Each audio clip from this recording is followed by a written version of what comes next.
अस्सलाम वालेकुम, मैं हूं अलीना शिगरी। ईरान और अमेरिका के दरमियान जंग के मुकम्मल खात्मे के लिए पाकिस्तान की सिफारती कोशिशें उरूज पर हैं। अमन के हुसूल के लिए जहां एक तरफ वजीर आजम शहबाज शरीफ साहब की सरबराही में आला सतह वफ्द सऊदी अरब पहुंचा है, वहीं दूसरी तरफ फील्ड मार्शल सैयद आसिम मुनीर साहब आज तेहरान पहुंचे, जहां उनका इस्तकबाल ईरान के वजीर खारजा अब्बास अरागची साहब ने किया। ताहम वो अनासिर जो पाकिस्तान को सिफारती तौर पर इर्रेलेवेंट साबित करने में लगे थे और मुज़ाकरात के पहले दौर के बाद ये मंजरनामा पेश कर रहे थे कि मुज़ाकरात नाकाम हो गए, उनको आज यकीनन सबकी का सामना करना पड़ा है। ईरानी वजारत खारजा के तर्जुमान इस्माइल बकाई साहब के मुताबिक सिफारती राब्ते इस्लामाबाद में होने वाले मुज़ाकरात के बाद से मुसलसल जारी हैं। तर्जुमान ने वाज़ेह किया कि पाकिस्तान के तवस्सुत से मुज़ाकरात का सिलसिला जारी रहना चाहिए, क्योंकि यही रास्ता कशीदगी कम करने का मौसर जरिया बन सकता है। ईरान के जौहरी प्रोग्राम से मुतालिक मगरबी खदशात को सख्ती से मुस्तरद करते हुए उनका मजीद कहना था कि ईरान एटमी हथियार बनाने में कोई दिलचस्पी नहीं रखता। जिस चीज़ का वजूद ही नहीं उसको बुनियाद बनाकर ईरान को दहशतगर्दी का निशाना बनाया जा रहा है।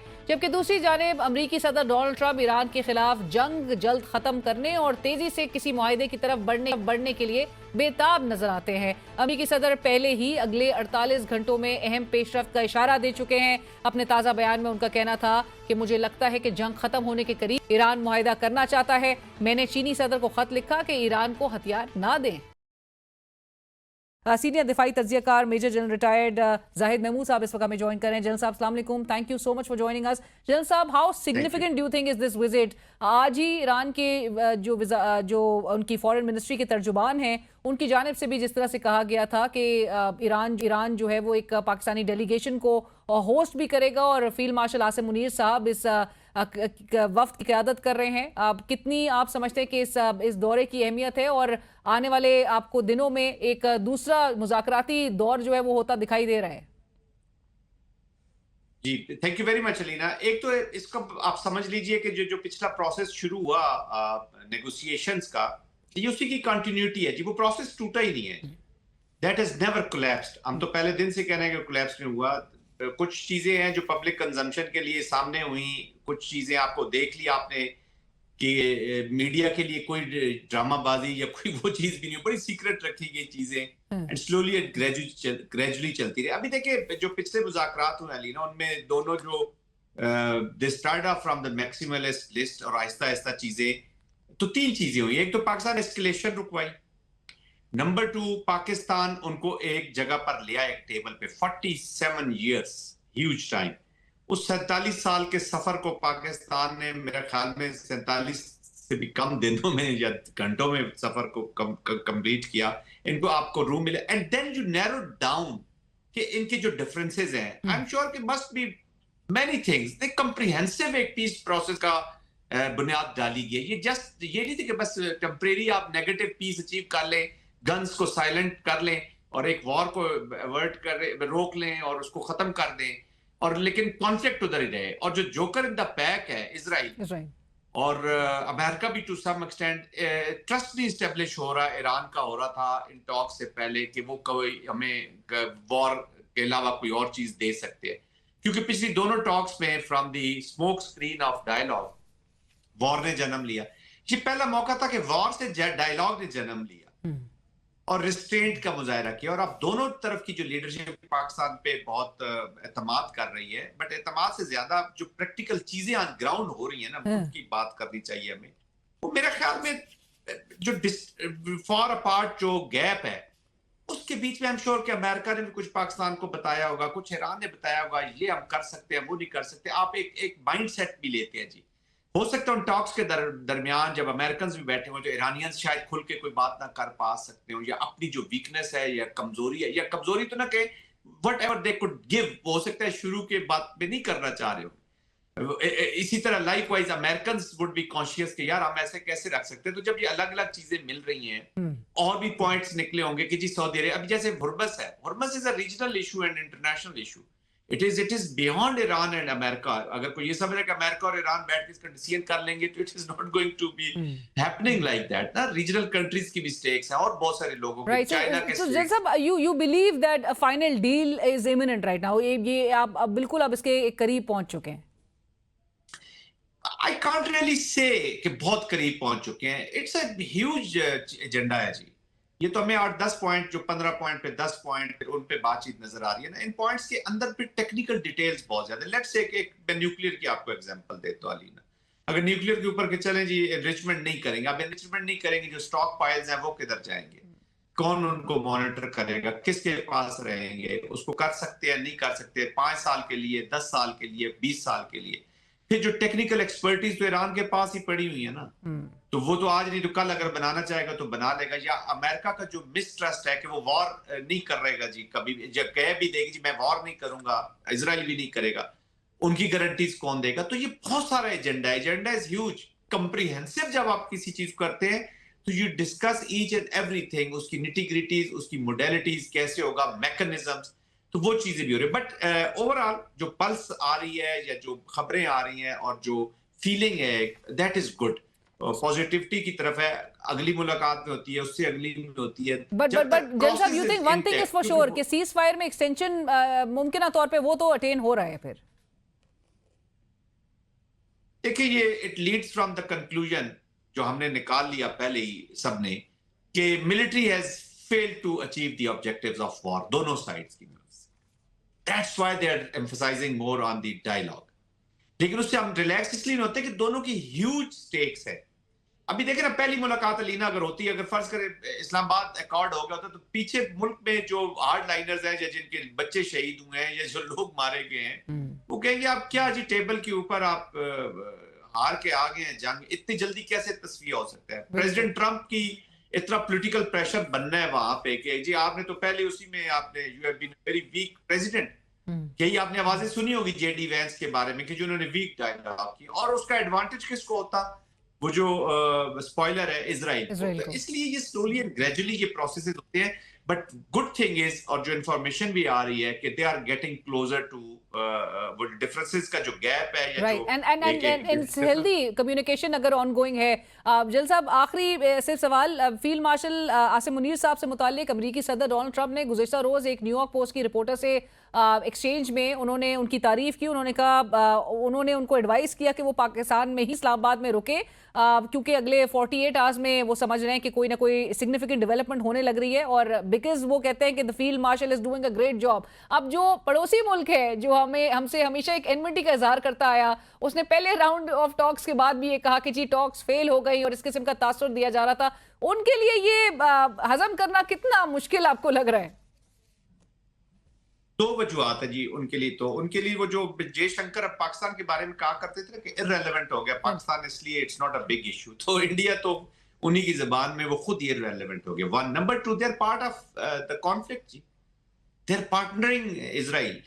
जिस तरीके से ईरानियन मिलिट्री पॉलिटिकल लीडरशिप की कैपिटेशन हुई 12 डेज वॉर में भी और इसमें भी, तो इनका इंडियंस का बहुत बड़ा हाथ है। फिर जो इनका शिप मरवाया इंडिया ने, आपको याद होगा जी जी, अभी जब पाकिस्तान में ईरानियन डेलीगेशन आ गया तो Pakistan made sure that they are not attack. वरना आपको याद होगा कतर में नेगोशिएटर्स के ऊपर, आपको याद होगा इजराइल ने अटैक किया था, जिसपे फिर ईरान का भी रिस्पांस किया था। 12 डेज वॉर की मैं बात कर रहा हूं। तो Pakistan made sure that they are protected, और उन्होंने अमेरिका को बड़ा क्लियर कहा था कि ये ना हो कि कोई ऐसी हरकत वो करे, spoiler the joker in the back, कि जो नुकसान हो जाए। तो that's how the friends behave. तो वो तो 4 दिन पहले बैठ गए वॉर से पहले जाके, he was sitting with Netanyahu, Modi साहब जो है, इसका मतलब उनको सपोर्ट देने गए थे कि, और उन्होंने इनकरेज किया इनको कि यार ये ईरान को तुम निपटो, पाकिस्तान फिर हम मिलके पाकिस्तान की तरफ चले जाएंगे, जो जूइश ज़ायनिज्म और हिंदू ज़ायनिज्म का कोलैबोरेशन है। तो दैट क्लियरली रिफ्लेक्ट्स कि they are partner in this war. वो समझे कि 4-5 दिन में जिस तरीके से मिसकैलकुलेशन, स्ट्रेटेजिक मिसकैलकुलेशन अमेरिकन और इजराइल ने भी की कि हम तो 4-5 दिन में अपने अहदाफ हासिल कर लेंगे, तो जब इधर इनका कब्जा हो जाएगा या इनके डोमिनेंट हो जाएंगे, तो मैं तो right side of the history खड़ा होऊंगा, तो मैं तो ऑलरेडी कमीलियन अप्रोच के साथ वहां खड़ा हो जाऊंगा। इनकी जो कमीलियन अप्रोच है, तालिबान के कॉन्टेक्स्ट में देख ले, सिक्योरिटी काउंसिल में 2021 में ये रेजोल्यूशन लाते हैं यूएन में कि जी ये तालिबान के रिजीम को ना माना जाए, they are the worst human rights record, women के खिलाफ ये। और आज उनको जब कहीं लैंडिंग ग्राउंड्स नहीं मिले तो वो काबुल की लैंडिंग स्ट्रिप पे, तो this is flowing from the Chanakya Mandela theory के ये जो बच्चे हैं, तो वहां से इनकी ये approach, and this is no more tactics Alina. अगर मैं आखिरी चीज, this has become their character तो वो उसी की वजह से, बाकी उनका मीडिया शीडिया तो वहां पे है कोई नहीं। वो जोकर्स लगे हुए हैं, क्लाउन एंजॉय किया प्रोपेगेंडा करे उसको कभी कभी ब्रेक करके। आप थकती नहीं है जितने बुलेटिन्स कर करके? Right, well, thank you so much जलसा for joining us and thank you for sharing your views। बहुत शुक्रिया आपके। सीनियर दिफाई तज्जियाकार major general retired Zahid Mahmood साहब इस वक्त हमसे गुफ्तगू हुए थे, जिन्होंने कहा निगोसिएशंस का जो ये पूरा प्रोसेस था ये कभी कोलैप्स ही नहीं किया, कभी रुका ही नहीं था। और बड़ा खुशाइन है कि इस वक्त तेहरान में भी पाकिस्तानी डेलीगेशन जिसको स्पीयरहेड कर रहे हैं फील्ड मार्शल आसिम मुनीर साहब, और पाकिस्तान की ये वो कोशिशें जो कि दुनिया भर में एक्नॉलेज की जा रही है कि पाकिस्तान फैसिलिटेटर से एक मीडिएटर के तौर पे बाकायदा दोनों जो फरीकैन हैं, जो मुश्किल फरीकैन हैं ईरान और अमेरिका, उनके दरमियान जो डिफरेंसेस है उसको दूर करने के लिए कोशिशें अपनी जारी रखा हुआ है। प्रोग्राम में वक्त हुआ एक ब्रेक का। ब्रेक के बाद हमें ज्वाइन करेंगी न्यूयॉर्क पोस्ट की रेजिडेंट वॉर कॉरेस्पॉन्डेंट, हमारे साथ रहिए। So President Donald Trump predicts Iran war is very close to being over. Meanwhile, the spokesperson of the Iranian Foreign Ministry in a statement today has said Iran is looking for a permanent ceasefire and communication with the United States through Pakistan is ongoing. Meanwhile, Iran is also hosting a Pakistani delegation.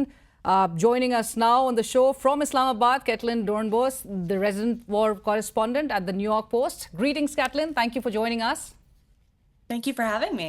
Caitlin, what are your insights on this, with the President of the United States now clearly hinting about Islamabad becoming the hosting venue again for a likely second round of US-Iran talks after your direct conversation with him, where he specifically advised you to stay in Islamabad, citing significant developments in the next 48 hours?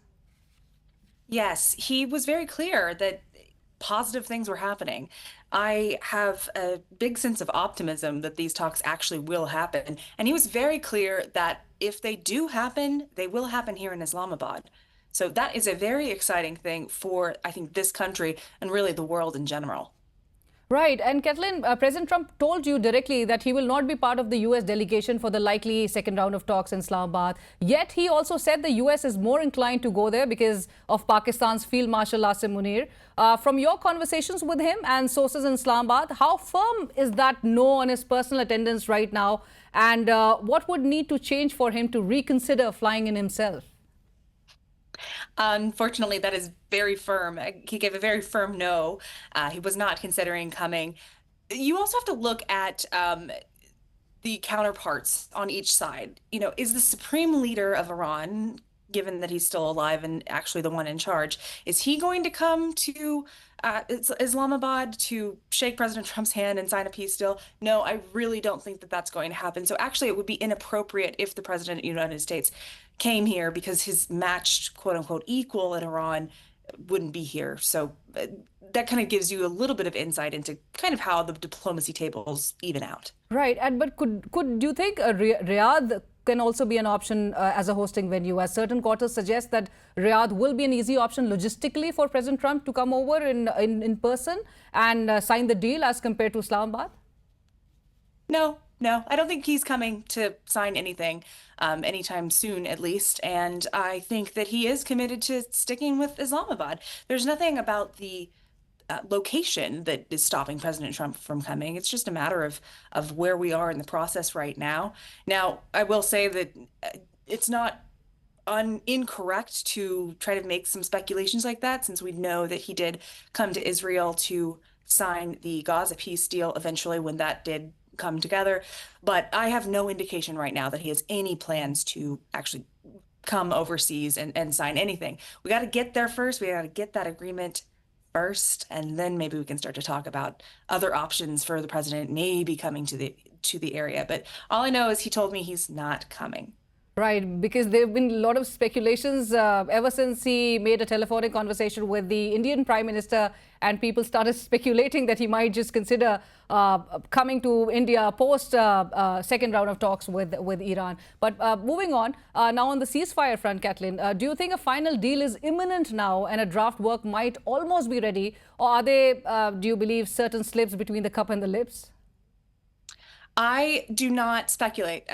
As a general rule, I try to stick pretty closely to being a reporter and not an analyst as much as I possibly can. That said, I will say that the president seemed very optimistic last night when I spoke to him. There was one thing that he was very clear on, and that was that he did not support, at least at that time, he did not support a 20-year moratorium on Iran. And that had been, again, speculated by various members in the media about maybe there was a leak that the U.S. had presented that kind of a plan to Iran. Now, I asked President Trump about that. He said that he did not support that plan. He did not want to go forward. He said that he has completely reiterated time and time again that he believes that there should never be a nuclear Iran. And so for him to go back on his word, he would consider that to be going back on his word if he essentially allowed Iran to become nuclear, even in 2 decades. So, Kathleen, you're saying President Trump does not support Iran's plans to go for a 5-year pause on the enrichment plans? Oh, not 5 years, not 20 years. Yeah, never. So, because the Iranian side has been pushing, and apparently the news that has been coming in, the Iranian side is making a proposal of 5-year pause. So, President Trump has clearly said no to that. No way, Jose. Right. I'd also like to ask, Kathleen, do you think President Trump has become extremely unpopular due to this ongoing war with Iran? And we've actually seen massive crowd at the No Kings rally that created quite a stir. And the sentiments we'd like to know amongst the people in the U.S. Do you believe that it's turning into a negative vote for President Trump during his second term? No, I don't think it's particularly tanking his popularity. Certainly people are against the war, as they are against all wars. But as far as it really affecting his popularity, or even, say, the Republicans this September and November when the elections happen, I'm not seeing it. I don't think it has a lot of staying power, but we'll see. I mean, this is still very early on when you think about it.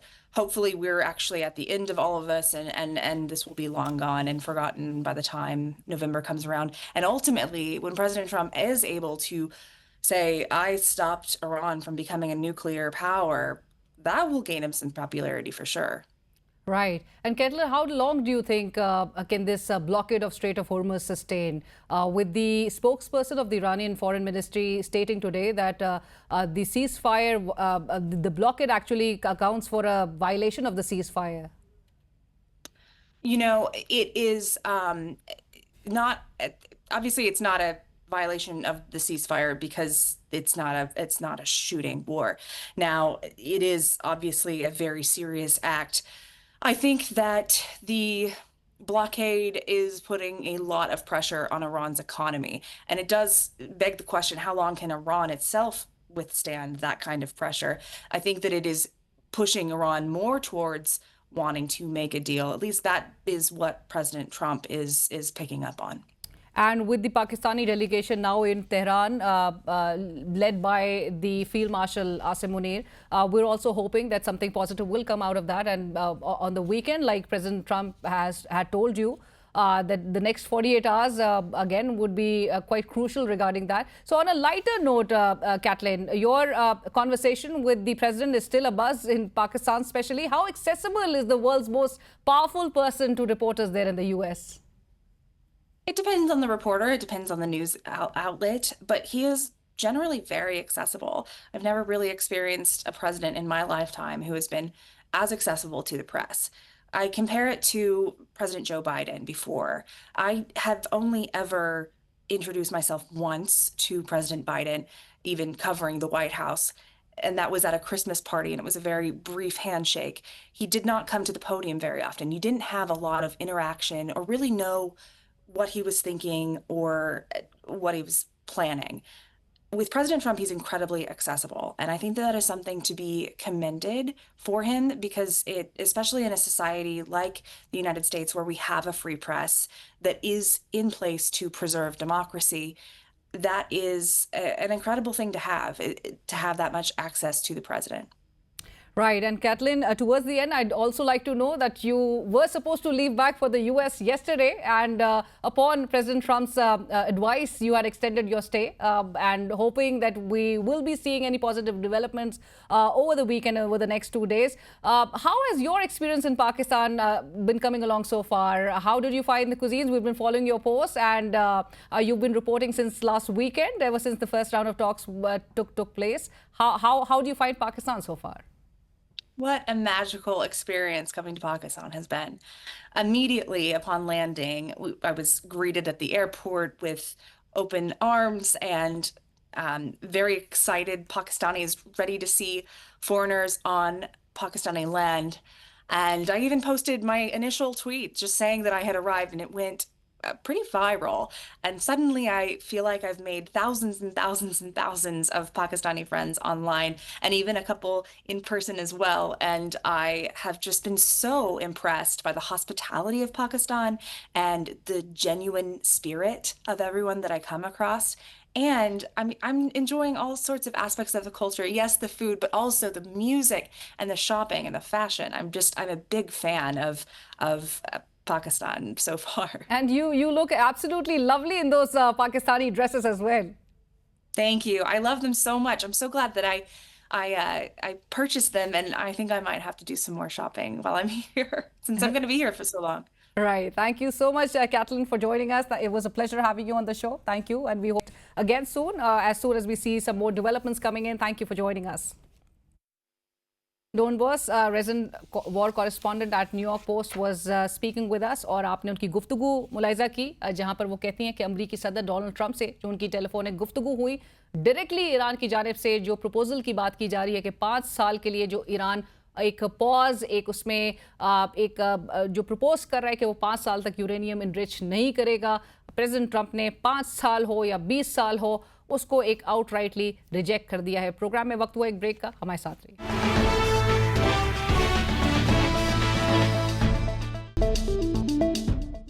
साबिक governor Sindh senior सियासतदान मोहम्मद जुबैर साहब इस वक्त हमें programme में join करें। जुबैर साहब अस्सलाम वालेकुम, thank you so much for joining us. Zubair साहब, लोड शेडिंग का एक गैर एलानिया लोड शेडिंग जो इस वक्त पूरे मुल्क भर में हो रही है 7-7 8-8 घंटे, मतलब लोग जो है वो कमेंट्स करके सोशल मीडिया पे पोस्ट कर करके बता रहे हैं कि जी एक्सटेंडेड आवर्स के लिए लोड शेडिंग हो रही है। तमाम शॉपिंग मॉल्स एक स्ट्रैटेजी के तहत जो कंजर्वेशन एनर्जी कंजर्वेशन प्लान था उसके तहत आपने 8 बजे शॉपिंग मॉल, 10 बजे आपने बेकरीज रेस्टोरेंट सब कुछ बंद कर दिए थे, बावजूद उसके इनको ये करना पड़ रहा है। Why? And do you think कि ये प्लान इनका कोई नाकाम हुआ है? अच्छा, ये ऑन अ लाइटर साइड में आपको बताऊं कि मुझे किसी ने शेयर किया 1986 का उस वक्त के फाइनेंस मिनिस्टर का स्टेटमेंट डॉक्टर महबूबुल हक का, April 1986, exact 40 years, and he promised the nation that by June we will overcome the issue of load shedding. ठीक है, so 40 years on we are still there. उस वक्त डिफरेंट इशू था, उस वक्त gap था, supply कम थी, डिमांड ज्यादा थी। And over the next 20-30 years तक यही रहा कि सप्लाई कम थी, आपकी डिमांड ज़्यादा थी। और 2013 में पीपल्स पार्टी की हुकूमत जब ख़त्म हो रही थी, they paid the price specifically for this. So PMLN government came और उन्होंने सप्लाई साइड पर फोकस किया, सप्लाई इतनी बढ़ा दी कि we ended up with capacity payments and all that trouble. So इस वक्त लोड शेडिंग का ऐसा कोई लॉजिक नहीं है, मतलब उस तरह से जो आम फहम ज़बान में जो आम लोग समझते हैं कि जी शायद इतनी बिजली हम पैदा नहीं कर रहे जितनी डिमांड है, वैसी बात बिल्कुल उल्टा है। 40-45,000 आपके पास कैपेसिटी है, पीक डिमांड तकरीबन 25,000 है, और सोलराइजेशन की वजह से आपको पता है कि कितना ज़्यादा फर्क पड़ चुका है डिमांड में। तो उसके बावजूद आपको सिर्फ मैनेज करना है। अच्छा, मिनिस्टर साहब ने जो कहा है बड़ा इंटरेस्टिंग कहा है कि हम इसलिए लोड शेडिंग कर रहे हैं कि लोगों के बिल कम आए। ठीक है, उन्होंने बाकायदा कहा है कि उनके लिए, उनके आसानी का के लोड लिए ना पड़े। तो हम तो ये कह रहे हैं तो फिर पूरी लोड शेडिंग 24 घंटे कर देना, बिल ही नहीं आएगा। ठीक है, लेकिन बिल तो नहीं आएगा, लेकिन जो कैपेसिटी पेमेंट्स आपको करनी पड़ेंगी वो तो करनी है ना, वो बढ़ती चली जाएंगी। तो I think this is a complete mismanagement. And by the way Alina, मेरे हिसाब से this is just the beginning. I mean अभी तो समझ आई नहीं है एग्जैक्टली जिसमें डिमांड बढ़नी है। This is where we are. और सबसे बड़ी ख़राब बात है जो मैं ये कहता हूँ कि स्टेट और अवाम के दरमियान एक ऐसा रिश्ता होता है जिसमें स्टेट को कम से कम सच बोलना चाहिए।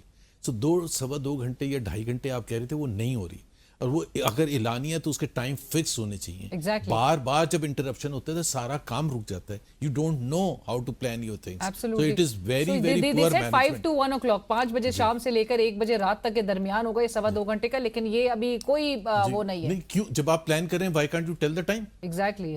जब आप खुद कर रहे हैं, आप तो ऑफ कर रहे हैं ना actually. It is not a result कि जी आपका पीक हो गया डिमांड और वो एकदम से वो उसकी वजह से शॉर्टेज हो गई है supply side and so on. So Zubair साहब, पाकिस्तान में इस वक्त जो हमारी इकोनॉमी है जो कि ऑलरेडी ग्रोथ कॉन्स्ट्रेंट्स हमें नजर आ रहे थे, एक इन्फ्लेशन के अब प्रेशर्स जो है वो मजीद उसके खदशात बढ़ गए हैं, कारोबारी सरगर्मियां इस गैर एलानिया लोड शेडिंग से वो कितनी मुतासर होने लगी और एक्सपोर्ट्स पे फिर आप क्या देख? अवाम की बेहतरी सबसे ज़्यादा इंपॉर्टेंट है। अगर हमारी एक्सपोर्ट्स इससे नहीं बढ़ती हैं, जैसे देखें अब मई पिछले साल 11 महीने होके प्रेसिडेंट ट्रंप ने तारीफ करनी शुरू की हमारी, ठीक है ना। 11 महीने के बाद अगर हम उसकी देखें बैलेंस शीट देखें, वहाँ से कोई इन्वेस्टमेंट आई है नहीं है, यहाँ से एक्सपोर्ट बढ़ी है अमेरिका नहीं बढ़ी है। So what is the benefit? बल्कि अगर आप आवाम के लेवल पर देखें और उनकी मुश्किलात देखें, मैं उसकी बात नहीं कर रहा इकोनॉमिक फंडामेंटल्स को, तो जाहिर है आपकी जो पावर्टी है वो बढ़ी है, अनएम्प्लॉयमेंट बढ़ी है, एक्सपोर्ट्स गिरी है, इन्वेस्टमेंट गिरे हैं, इन्फ्लेशन बढ़ी है। ये तमाम चीज़ें तो एक हकीकत है। दूसरे जो पाकिस्तान के अवाम जिसको आप कहते हैं ना कि वो पासपोर्ट दिखाते हैं तो सारे खड़े होके आपके गले मिलते हैं, आपको वीज़ा तो मिलते नहीं, वो पहुंचेंगे तो गले मिलेंगे ना। मुझे ये एक कंट्री का नाम बता दें, एक कंट्री का नाम बता दें जहां पाकिस्तान के अवाम के लिए आसानी से वीज़ा मिल रहे हैं, जो कि पहले के मुकाबले में मैं कंपेयर कर रहा हूं। मैं ये नहीं कह रहा कि पाकिस्तान अमेरिका के पासपोर्ट जैसा था या बरतानिया के या यूएई के पासपोर्ट, बट आज से कुछ अरसे पहले आपको यूएई का पासपोर्ट 2 दिन में मिल जाता Exactly. आपको श्रीलंका ऑन अराइवल था। एक मैं ज़रूर कमेंट इस चीज़ पर भी करूंगा, आप मईशत की बात कर रही थी कि ये जहां हम जिस वक्त स्कोर कर रहे थे अपनी डिप्लोमेटिक विंस, उसी दौरान जो पेट्रोल प्राइसिंग और डीजल प्राइसिंग में हुकूमत ने, जो मैंने प्रेस कॉन्फ्रेंस में आज जो सबसे इंपॉर्टेंट मुद्दा कि 4 अलीना उन्होंने दफ़ा अनाउंसमेंट्स किए हैं इस दौरान। मार्च 7 को पहली की थी जब 55 रुपये बढ़ाया था, और अप्रैल 10 को आखिरी किया था जिसमें उन्होंने 135 रुपये डीजल की प्राइस कम की थी। On all 4 occasions it was poor planning, it reflected poor planning, lack of planning rather, it represented corruption, incompetence and everything। 55 रुपए उस वक्त बढ़ाया जब आपके पास पुराने स्टॉक्स पड़े थे, ऑयल मार्केटिंग कंपनीज को आपको फायदा दिया। मैं ये कह रहा था कि अगर आपने बेनिफिट का अगर देना है, हाथ हल्का कहीं रखना है इस वजह से कि इंटरनेशनल ऑयल प्राइसेस, तो अवाम की खातिर रखना, अवाम पर रखना चाहिए था। जब डीजल की प्राइस आपने बढ़ाई तो आपने वो जो 30% इंपोर्ट होता है उसके बेस पर प्राइसिंग की, उस 70% पर भी जो रिफाइन यहाँ होता है, जो यहाँ लोकली तो प्रोड्यूस आपने 550 रुपए पहुंचा दी, जबकि आपको तकरीबन 380 या 390 रुपए होने बट फिर उन्होंने कम भी तो किया पिछले हफ्ते। आप समझते हैं कि वो मार्जिनल एक जब नहीं कम किया, किस वजह से किया? लाइक फॉर एग्जांपल जब उन्होंने अप्रैल 1 को बढ़ाई 135 रुपए पेट्रोल की प्राइस बढ़ाई, जिसमें 55 रुपए वो था पेट्रोलियम लेवी और 25 रुपए पिछले वाला 5, तो उसके 24 घंटे के अंदर वजीर आजम आए। वो आए क्यों थे? The political opposition, the independent media, the independent economist, everyone went after them and expose them, literally expose them. That pushed prime minister to come on TV and say कि मैं फिल फॉर 80 रुपए वापस ले रहा हूं। He never explain ये fill for लगाया क्यों गया था, और उनके नोटिस में कैसे नहीं थी ये बात? और कैसे नहीं थी? तो जो में... 135 रुपए कम किया, जब ये बिल्कुल कंफर्म हो गया सबके 150 रुपए पर लीटर ऑन डीजल आप विंडफुल प्रॉफिट दे रहे हैं ऑयल रिफाइनरीज को, जब ये कंफर्म हो गया, प्रूफ हो गया, क्वेश्चन रेज कर दिए, कोई जवाब नहीं था। एक जी फॉर्मूला होता है भाई, आम आदमी, एक दुकानदार भी प्राइसिंग करते हैं ना, तो वो भी कहेगा कि मेरे माल कितने का लगा और मैं उसके हिसाब से प्राइस करूं। बिल्कुल। तो आप हुकूमत में हो कि आप इतना, आप में कॉमन सेंस नहीं है। एब्सोल्युटली। जुबैर साहब, ये जो अब ये भी बताइएगा कि सऊदी अरब और कतर से जो 5 अरब डॉलर्स की डिपॉजिट्स मिलने की अब जो खबरें आ रही हैं, और हमने कब तक वैसे दूसरे ममालिक पर रिलाई करते रहना है, इधर से डिपॉजिट लेकर जो है वो दूसरे अपने ज़वरे मुबादला के ज़खायर को थोड़ा ज़रा एक क्वेश्चन प्रोवाइड करने के लिए? इट रिफ्लेक्ट्स एक्सट्रीमली, और जो 2 चीज़ें इसमें, एक तो हम अभी तक हमने ओवरकम नहीं किया अपने फॉरेन एक्सचेंज के जो हमारे कंसर्न्स हैं, जो हमारे, जिसकी वजह से हम मुश्किल में फंसते हैं बार बार, अभी तक हमने ओवर ईयर्स हमने नहीं किया। ये कि $16 बिलियन, उसमें से $12.5 बिलियन हमारी फ्रेंडली कंट्रीज के थे, और $3.5 बिलियन अगर पिछले 2 साल में जो IMF से मिला लें तो $16 बिलियन एग्जैक्टली बने, which means you have earned not a Penney in the last 4 years, not a Penney on your on कि जी आपकी एक्सपोर्ट्स इतनी बढ़ गई थी या फॉरेन डायरेक्ट इन्वेस्टमेंट डॉलर्स लेके इतना, not a penny you improve. और 4 साल पहले जब आए थे prime minister Shahbaz Sharif, he was going to Saudi Arabia and he made a public statement, बार बार किया कि शर्म आती है हमें, हम कशकोल लेके जाते। तो 4 साल के बाद अब फिर वहीं पहुंच गए। While we appreciate the Saudi support, while we appreciate the Qatari support, they've always tried to help us, but is this the way? अगर मैं तो कहता हूँ ये फॉरेन एक्सचेंज रिजर्व्स में हमारे हम रिपोर्ट क्यों करते हैं? ये तो हमारे पैसे ही नहीं है। अगर मैं आपके अकाउंट में पैसे डालूं और आप जश्न मना रहे हो कि जी मेरे देखे कितना बैलेंस बढ़ गया है, तो सब पूछेंगे नहीं कि भाई वो तो आपका पैसा ही नहीं है। और अभी जिस तरह हम बात अच्छा, भी फिर करें- उसमें फॉरेन एक्सचेंज पे आप देखें, आप आईएमएफ से जब पैसा डील की आपने, आप लिटरली एक फैसला फाइनेंशियल इकोनॉमी में आप नहीं कर सकते। You give up your financial independence. They're dictating ठीक है us, ना, दे आर डिक्टेटिंग। जब आप ऐसे पैसे लेते हैं दोस्त ममालिक से, तो फिर आपकी फॉरेन पॉलिसी में भी कॉम्प्रोमाइजेज आपको करने पड़ते हैं, बिकॉज यू कांट आप से कि जी हम ये फैसला नहीं करेंगे, क्योंकि अगर वो नहीं करेंगे तो वो जैसे यूएई के साथ हुआ, वो $3.5 बिलियन उन्होंने वापस ले लिए। सो आई थिंक, और इसको वो कहते हैं ना ट्रक की बत्ती के पीछे लगाना कि नहीं अब आइंदा चंद सालों में ये ठीक हो जाएगा। भाई give us one reason why it will. 4 साल के मुकाबले में आज एक्सपोर्ट्स आपके कम हैं, Exactly. फॉरेन डायरेक्ट इन्वेस्टमेंट कम है।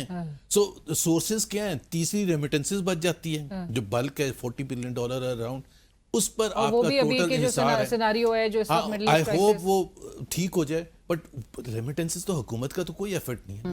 हुकूमत की फॉरेन डायरेक्ट इन्वेस्टमेंट आपकी डायरेक्ट रिस्पॉन्सिबिलिटी थी, एक्सपोर्ट्स बढ़ाना आपकी डायरेक्ट रिस्पॉन्सिबिलिटी थी, और चौथा तरीका ये है कि आप ग्लोबल ट्रांजैक्शंस करें, बॉन्ड्स रेज करें, या प्राइवेटाइजेशन में कैपिटल मार्केट ट्रांजैक्शंस ऐसी करें जिससे आपके dollars, none of that they have done. has been materialized. So Zubair साहब, ये फिर बात कितनी परेशान कौन हो जाती है कि एक ऐसा मुल्क जो कि ईरान और अमेरिका के दरमियान जो है वो सालिस का किरदार अदा कर रहा हो, सालिसी करने वाला मुल्क, सिफारती सतह पर हम जिस तरह आप भी बात कर रहे हैं कि as Pakistanis we take great pride in saying कि जी पाकिस्तान को जो प्रोमिनेंस मिल रही है, बट इसके साथ साथ ही हम अपने ताजरों से, हम खलीजी ममालिक से पैसे मांग रहे हैं। जो खास तौर पर स्टेटमेंट वजीर दाखिला की गुज़िश्ता रोज़ ने की दी थी, वो 100 बिलियन आपके ख्याल में डॉलर्स ही का हवाला दिया जा रहा था?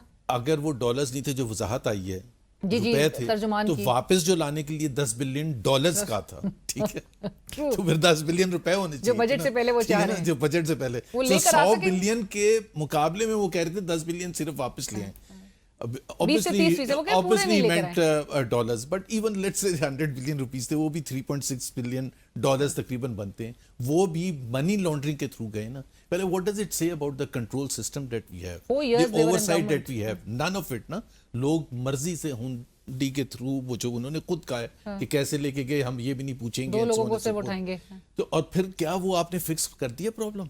क्या अभी भी डॉलर्स जा रहे हैं? और सबसे बड़ी बात ये है कि why those dollars went out, और उसके साथ ही ये लगता है कि why the foreign investors don't come and invest here is the same thing ना, Exactly. कि पाकिस्तानी क्यों बिजनेसमैन बाहर लेके जा रहे हैं, या बाहर का बिजनेसमैन क्यों यहाँ, and the formula that Naqvi साहब इज सजेस्टिंग कि 2 लोगों के उठाने से क्या ये मसले का वाकई हल है, बजाय वो इसके कि इसको असल में पूरा उन्होंने कहा भी था कराची में, तो किसी ने कहा था, अल्ताफ हुसैन भी ये थ्रेट देते थे कि ठीक हो जाओ वरना 2-3 को उठा लूंगा, ठीक है। तो आप मतलब देखे ना, ये तो दिस द वे, ये कोई इनकरेजिंग साइन नहीं है कि आप इतनी फ्रस्ट्रेशन में आके वो चीजें करें कि जी जैसे राना सनाउल्लाह ने कहा अगर उठाना ही था तो 2 पहले उठा तो एग्जैक्टली कि लेकिन बात और ये फिर है बाद में स्टेटमेंट दी जाती this is people will not bring in the money. अगर वो कंड्यूसिव नहीं समझेंगे, पैसा वहां जाता है अलीना, चाहे वो अमेरिकन का हो, ब्रिटिशर का हो, पाकिस्तानी, जहां उसको रिटर्न अच्छे मिलते हैं, जहां रूल ऑफ लॉ होता है, जहां उसको ऐसा साजगार माहौल मिलता है जिसमें उसका पैसा ग्रो करे, और कोई भी इस किस्म का सिचुएशन जहां रूल ऑफ लॉ से मेरा मतलब है जहां जुडिशियल इंडिपेंडेंस हो, जो भी पैसा लेके आएगा वो इन्वेस्ट करेगा, उसके हर एक का इश्यूज आते हैं, FBR से हो सकता है, ओगरा से हो सकता है, मुख्तलिफ हुकूमत के दूसरे इदारों से हो सकता है, मिनिस्ट्री से हो सकता है, कोर्ट गए, कोर्ट में एक किसी का फोन जाएगा ना सिर्फ चीफ जस्टिस साहब को, तो फैसला हुकूमत के फेवर में होगा, FBR के फेवर में, तो क्यों लाके कोई रखेगा? राइट। बस जुबैर साहब, ऐसे में बजट भी आ रहा है और जो इस वक्त जंग की सूरत हाल है, अगरचे एक सीज फायर है, डेडलाइन भी 21 अप्रैल तक है, उससे पहले उम्मीद की जा रही है। अभी डेलीगेशन भी आज हमारा फील्ड मार्शल आसिम मुनीर साहब स्पीयरहेड कर रहे हैं, वो तेहरान पहुंचा है। So hopefully over the weekend अगले 48 आवर्स में कहा जा रहा है कि एक पॉजिटिव डेवलपमेंट नजर आ सकती है। बट हैविंग सेड दैट, आपको लग रहा है कि प्रेशर्स जो हैं वो हमारी मईशत पे बरकरार रहेंगे और इन्फ्लेशन नंबर्स बिलखसूस जो आवाम इस वक्त महंगाई से पिस रहे हैं उनके लिए मुश्किल इस वक्त टाइम है? बहुत ज्यादा मुश्किल। देखें, ये जंग ना भी होती तो तब भी हम economic indicators were at there worst. Exactly. महंगाई ले लें आप, बेरोजगारी ले लें but the आप, incumbents गुर्बत try ले to लें, take cover, ठीक है ना? under that, ना, कि- एक्सपोर्ट्स का जो फरवरी तक की फिगर है, फरवरी के 28 को हुआ है ना जंग शुरू, तो फरवरी के एंड तक की फिगर में तो कोई उस जंग का कोई ताल्लुक नहीं था। एक्सपोर्ट्स गिरी हैं फरवरी 2022 के मुकाबले, फरवरी 2026 में कम है। इन्वेस्टमेंट हमारे नहीं आ रही है, फॉरेन डायरेक्ट इन्वेस्टमेंट नहीं हो रही है। So the economic indicators are already very very bad and you are obviously, आपके लिए ये मुश्किल था कि आप किस तरह से आगे लेके जाएंगे, जिसमें आपने अभी हुकूमत ने बहुत सी चीज़ों में पब्लिक स्टेटमेंट्स दिया हुआ है कि जी हाँ सुपर टैक्स नहीं लगना चाहिए, बड़ी ज्यादती है, सैलरीड क्लास पर बड़ी ज्यादती है। बट आई वंडर कि अगर वो अपना बेस को नहीं बढ़ाएंगे, टैक्स बेस को नहीं बढ़ाएंगे, क्योंकि they are already talking about I think 15.5 trillion rupees, अभी we will barely reach 13 trillion. Last message Pakistani अवाम के लिए, ये बड़ी अच्छी चीज़ है फॉरेन पॉलिसी में इनिशिएटिव। बट अगर हम इस पर इन्हिसार कर रहे हैं कि हमारे जो इकोनॉमी के मसाइल हैं, बड़े पढ़े लिखे लोग ये कि अब बड़ा अच्छा हो जाएगा, अच्छा भाई मतलब ज्यादातर पैसे आने शुरू हो जाएंगे ना। आप जब तक इंटरनली अपनी चीजों को फिक्स नहीं करेंगे, अपने रिफॉर्म्स नहीं करेंगे, tax reforms, energy sector reforms, education, health, fundamentals को नहीं फिक्स करेंगे, जुडिशियल प्रोसेस, आप 75% लोगों को साफ पीने का पानी नहीं देते हैं, तो बाहर से पैसे जितने मर्जी आ जाए आप करना क्या लेकिन आपने? जुबैर साहब, इन ऑल दिस क्या opposition has lost the track?